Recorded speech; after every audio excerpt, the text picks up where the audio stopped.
میں پروفیسر سید علیم اشرف جائسی صاحب سے درخواست کروں گا کہ جیسے مولانا صاحب دوسرا عشرہ شروع ہو چکا ہے، دوسرا عشرہ مغفرت کا عشرہ ہے، تو اس عشرے میں کس طرح سے لوگ عبادت کریں اور اپنے گناہوں کو معاف کروائیں؟ جی نصلی و نسلم علی رسولہ الکریم، اما بعد فاعوذ باللہ من الشیطان الرجیم، بسم اللہ الرحمن الرحیم، ولیعفوا ولیصفحوا الا تحبون ان یغفر اللہ لکم، صدق اللہ العظیم۔ سب سے پہلے تو تمام ناظرین کی خدمت میں رمضان کریم کی ڈھیروں مبارکباد۔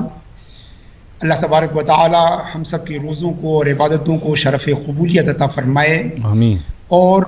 تمامی ناظرین کو اور تمامی انسانوں کو موجودہ بلا اور وبا سے نجات عطا فرمائے۔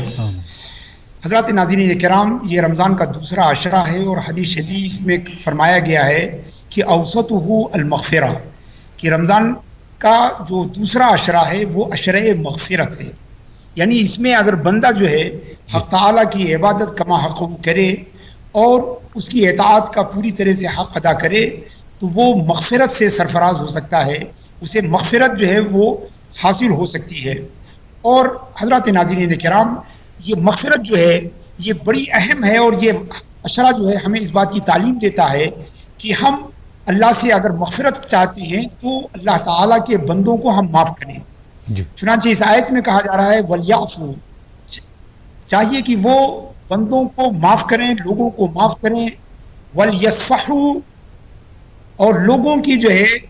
غلطیوں کو نظر انداز کریں، اس سے تجاوز کریں۔ کیا وہ نہیں چاہتے کہ اللہ تعالیٰ انہیں معاف کر دے؟ تو گویا اگر ہم بندوں کو معاف کریں گے تو اللہ تبارک و تعالیٰ ہمیں معاف کرے گا۔ یہ عشرہ جو ہے مغفرت کا ہے۔ اللہ کے رسول صلی اللہ تعالیٰ علیہ وسلم فرماتے ہیں کہ اس میں یہ دعا مانگنی چاہیے اس عشرے میں اور آنے والے عشرے میں، اللہم انک عفو، یہ اللہ تو جو ہے سراپا جو ہے معاف کرنے والا ہے، وہ تحب العفو، اور معاف کرنے کو پسند کرتا ہے، فاعف عنی، تو مجھے بھی معاف فرما۔ تو حضرات ناظرین،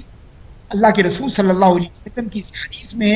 یہ صاف پتہ چلتا ہے کہ اللہ تبارک و تعالیٰ معاف کرنے کو پسند کرتا ہے۔ تو ہمیں چاہیے کہ اللہ کی اس پسند کو ہم اپنی پسند بنائیں، جس طرح ہمارا رب لوگوں کو معاف کرنا پسند فرماتا ہے، ہم بھی لوگوں کو معاف کریں۔ اور اگر ہم لوگوں کو معاف کریں گے تو اللہ تبارک و تعالیٰ کی طرف سے ہمیں مغفرت حاصل ہوگی، یہ قرآن میں وعدہ کیا گیا ہے۔ جی بے شک۔ اور ناظرین کرام، یہ ہفتہ جو ہے اس حیثیت سے یہ عشرہ جو ہے بڑا اہم ہے کہ اس عشرے میں حق و باطل کی پہلی جنگ میں اللہ تبارک و تعالیٰ نے اپنے ماننے والوں کو، کلمہ گوؤں کو فتح نصیب عطا فرمائی تھی۔ بدر کا واقعہ جو ہے وہ اسی رمضان میں جو ہے وہ پیش آیا ہے، اور اس رمضان کے اس عشرے کے آخر میں خلیفہ چہارم سیدنا علی ابن ابی طالب رضی اللہ تعالیٰ عنہ کو عبد الرحمن ابن ملجم نے جو ہے اپنے خنجر کا نشانہ بنایا، اور لوگوں نے ان کے جو ہے عبد الرحمن ابن ملجم کو جو ہے رسیوں میں باندھ دیا، اور حضرت علی کو بتایا کہ آپ پر خنجر سے حملہ کرنے والوں کو ہم نے گرفتار کر لیا ہے اور اسے باندھ دیا ہے۔ تو حضرت علی رضی اللہ تعالیٰ عنہ اپنے کو قتل کرنے والے کے بارے میں فرمایا کہ احسن الیہ، اس کے ساتھ بھلائی کا برتاؤ، اس کے ساتھ اچھائی اور نیکی کا سلوک کرو۔ اگر میں بچ جاتا ہوں تو میں دیکھوں گا کہ میں اسے سزا دوں یا اسے معاف کر دوں،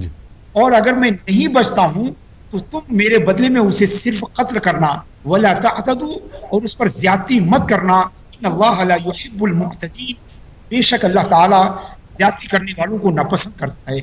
یہ عشرہ جو ہے ہمیں یہ تعلیم دیتا ہے کہ ہم اللہ سے اپنی مغفرت طلب کریں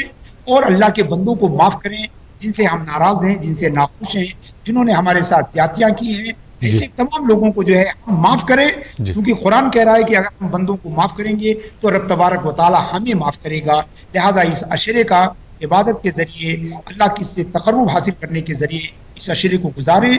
دوسروں کو معاف کریں، اور اپنے رب تعالیٰ سے اپنے لیے معافی اور مغفرت طلب کریں۔ جی